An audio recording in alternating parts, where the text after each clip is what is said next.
안녕하세요. 자동차 읽어주는 남자 이상입니다. 오늘은 기아의 가장 핫한 모델인 K8 중에서도 친환경 모델 K8 하이브리드 출시에 대한 소식입니다. 들려오는 소식으로는 5월 초에 출시될 예정이라고 하는데요.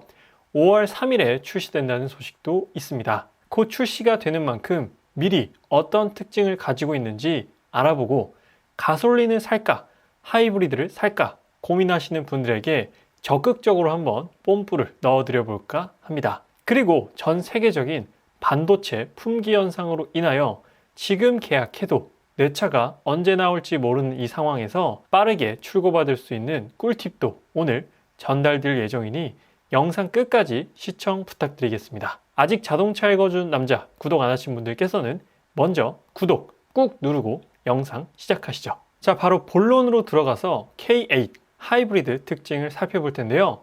K8 하이브리드 특징만 놓고 보면 재미없으니까 많은 분들께서 함께 고민하고 계실 만한 현대자동차 그랜저 하이브리드와 비교해 보면서 살펴볼까 합니다. 이번에 K8이 출시되면서 18,000대라는 기아 역사상 역대급 사전 계약 대수를 보여주긴 했지만 그래도 그랜저의 아성을 뛰어넘기는 아직 부족해 보이는데요. 스펙을 한번 살펴보면 이번엔 가능할 것 같기도 합니다. 일단 엔진부터 차이가 났는데요. 기아 K8 하이브리드는 1.6 가솔린 터보 엔진이 장착되었고 그랜저 하이브리드는 2.4 가솔린 자연흡기 엔진이 적용되었습니다. 요즘은 수입차에서도 거의 찾아보기 힘든 자연흡기 엔진을 그랜저에서는 아직도 사용하고 있는데요. 배기량에 따른 자동차세 부분이나 터보 엔진이 주는 출력적인 메리트를 봤을 때 엔진은 확실히 K8 하이브리드가 앞서는 부분입니다. 그리고 모터의 크기 또한 K8 하이브리드는 44.2kW가 적용되었고 그랜저 하이브리드는 38kW의 모터가 장착되었습니다. 모터의 크기가 차이가 난다는 건 그만큼 출력에서의 차이가 발생한다는 것이겠죠. 아반떼급이 아닌 준대형급인 K8이나 그랜저에서는 출력도 상당히 중요한 요소 중 하나입니다. 변속기는 두 차량 모두 동일하게 6단 자동 변속기가 탑재되며 복합 출력은 K8 하이브리드가 230마력, 그랜저 하이브리드가 209마력으로 K8 하이브리드가 배기량은 더 낮지만 터보 엔진과 더 큰 전기 모터로 인하여 더욱 높은 출력을 보여줍니다. K8 정도 크기의 1.6L 엔진이라 출력적으로 좀 걱정하시는 분들도 많이 계실 것 같은데요. 230마력 정도면 크게 걱정은 안 하셔도 될 것 같습니다. 그리고 복합 연비는 K8 하이브리드가 리터당 18km이며 그랜저 하이브리드는 리터당 16.2km입니다. K8 하이브리드가 출력도 높은데 연비까지 더 높은 장점을 가지고 있는데요. 벌써부터 그랜저 하이브리드 고객들 K8 하이브리드로 마음 바꾸는 소리가 들리는 것 같습니다. 다음은 두 차량의 크기를 한번 비교해 보겠습니다. 전장 전체 길이는 K8은 5015mm, 그랜저 하이브리드는 4990mm로 K8의 길이가 25mm 더 깁니다. 원래 길이는 기아가 현대자동차보다 동급에서 좀 더 긴 길이를 가지곤 합니다. 전폭, 너비는 1875mm로 동일하고요. 전고, 높이는 K8이 1455mm, 그랜저 하이브리드가 1470mm로 K8의 높이가 15mm 더 낮습니다.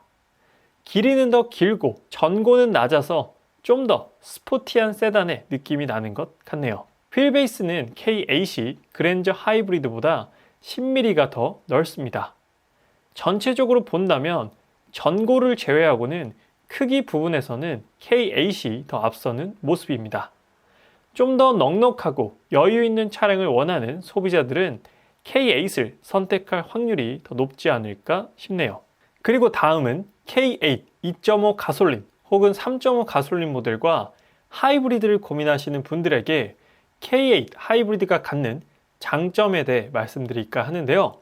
먼저 K8 하이브리드는 세제 혜택이 장점이 존재합니다. 자동차 구입 시 각종 세금들이 붙게 되는데요.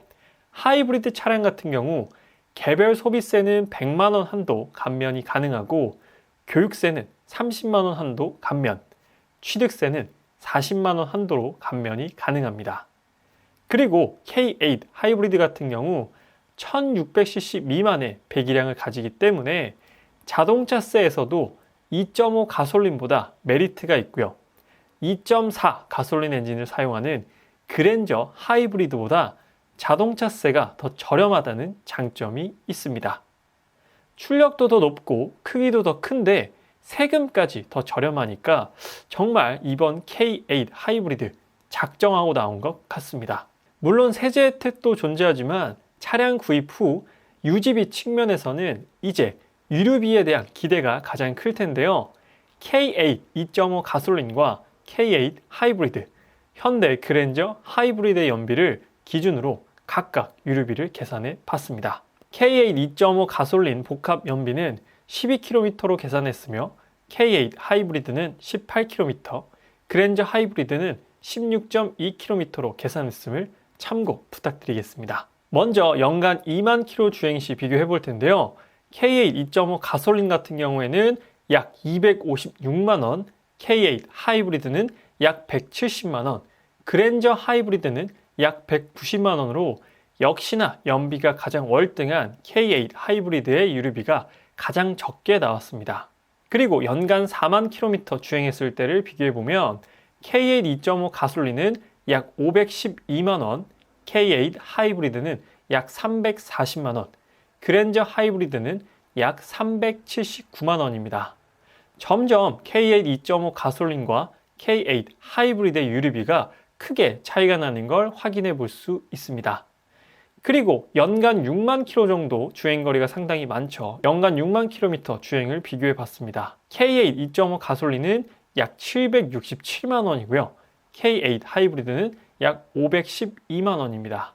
그랜저 하이브리드는 약 568만 원으로 역시나 기아 K8 하이브리드의 유류비가 가장 저렴하고요. 확실히 2.5 가솔린 모델은 유류비가 꽤나 많이 발생하는 걸 확인해 볼 수 있습니다. 그래서 지금 영상을 보시는 구독자분들 혹은 K8을 고민하고 계신 분들께서는 내가 연간에 몇만 킬로 정도 타는지, 2만 킬로를 안 타는지 혹은 3만 킬로 정도 타는지 한번 계산을 해보시고 요 정도 유류비면 확실히 K8 하이브리드를 선택하는 게 낫겠다라고 어느 정도 판단이 되시지 않을까 싶습니다. 그리고 현재 하이브리드 종류에는 세 가지가 존재하는데요.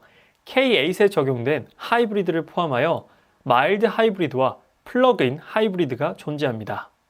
사실 국내 브랜드와 일본 브랜드들은 하이브리드를 적극적으로 사용하고 있고 독일 차들은 대부분 플러그인 하이브리드나 마일드 하이브리드 방식을 사용하고 있습니다. 그런데 최근 플러그인 하이브리드가 되려 순수 가솔린보다 더 환경에 부정적인 영향을 끼친다는 연구 결과가 나왔는데요. 유럽 운송환경연합인 TNE에 따르면 배터리가 충분히 충전되지 않은 PHEV 차량, 즉 엔진 모드로 주행하는 플러그인 하이브리드 차량은 배터리와 모터 탑재로 인하여 순수 가솔린 차량보다 더 무거운 공차 중량을 갖게 되어 연비를 더 악화시키고 되려 더 많은 이산화탄소 배출을 야기한다는 것이죠. 현재 가짜 전기차라는 얘기까지 듣고 있는 상황입니다. 100% 틀린 말은 아니죠. 진짜 전기차는 아니니까요. 플러그인 하이브리드는 순수 전기차로 가기 위한 과도기적 단계라고 생각되는데요. 플러그인 하이브리드 차량과 하이브리드 차량 중 고민하고 계신 분들이 계시다면 한번 곰곰이 잘 생각해 보시길 추천드립니다. 저라면 하이브리드를 선택하지 않을까 싶네요. 그래서 제가 K8 가솔린보다 K8 하이브리드를 추천드리는 4가지 이유가 있습니다. 첫 번째, 1600cc의 낮은 배기량 대비 230마력이라는 높은 출력을 가졌다는 점. 두 번째, 리터당 18km라는 상당히 높은 연비 효율을 가졌다는 점. 세 번째, 순수 가솔린 엔진 대비 정숙한 주행 성능을 가졌다는 점. 네 번째는 하이브리드 엔진의 탑재로 인해 얻을 수 있는 세제 혜택 및 주차요금 할인 혜택 또한 결코 오너로서 무시할 수 없는 비용적인 메리트라고 생각됩니다. 하이브리드 모델이 물론 가솔린 모델보다 좀 더 비싸긴 하지만 이러한 장점들과 연간 유류비를 계산해 봤을 때는 그 금액 차이는 충분히 상쇄하고도 남지 않을까 싶습니다. 만약 제가 K8을 구입한다면 저는 2.5도 아니고 3.5도 아니고 1.6 하이브리드를 구입할 것 같습니다. 전기차는 관심이 아직 없냐고 물으신다면 아직까지는 그렇게 미치도록 사고 싶은 매력적인 전기차는 없는 것 같네요. 그리고 오늘 리뷰 중에서 가장 중요한 부분 중 하나인데요. 바로 K8 하이브리드를 빨리 출고받는 방법입니다. 바로 마이너스 옵션의 선택인데요. 아니, 마이너스 옵션은 처음 듣는데 그게 무슨 소리야? 라고 하실 수 있는데 맞습니다. 마이너스 옵션은 거의 최초로 제공되는 부분인데요. 현재 전 세계적으로 수많은 완성차 업계들이 반도체 품귀 현상에 맥을 못 추고 있습니다. 메르세데스 벤츠는 물론이고요. 포드, GM, 테슬라, 그리고 현대 기아까지도 말이죠. 그래서 그 구하기 힘든 반도체가 적용되는 옵션을 빼고 주문하면 좀 더 빨리 받을 수 있게 되는 것인데요. 그 옵션이 뭐냐면 바로 후방 주차 충돌 방지 보조와 원격 스마트 주차 보조입니다.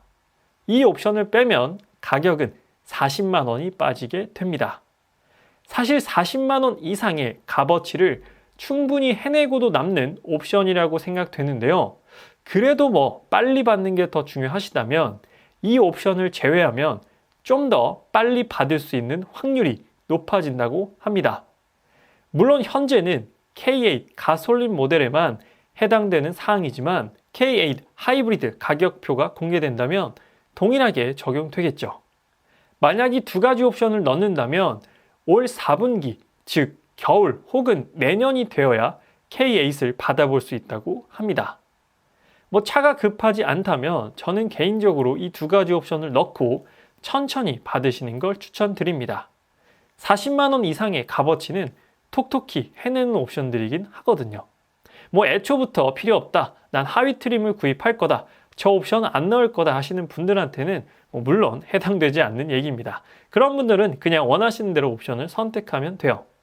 하지만 또 썬루프를 넣게 되면 좀 더 늦게 출고가 된다고 하더라고요. 그래서 오늘은 기아 K8 하이브리드 출시에 따른 K8 하이브리드에 대한 정보를 전달 드렸는데요.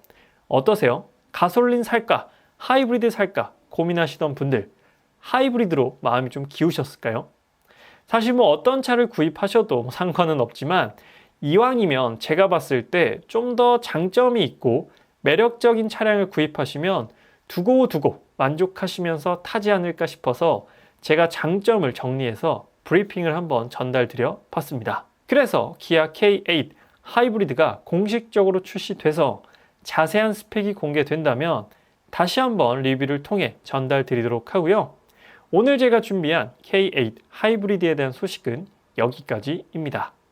아직 자동차 읽어주는 남자 구독 안 하신 분들께서는 구독하시면 다양한 자동차 소식을 꾸준히 받아보실 수 있습니다.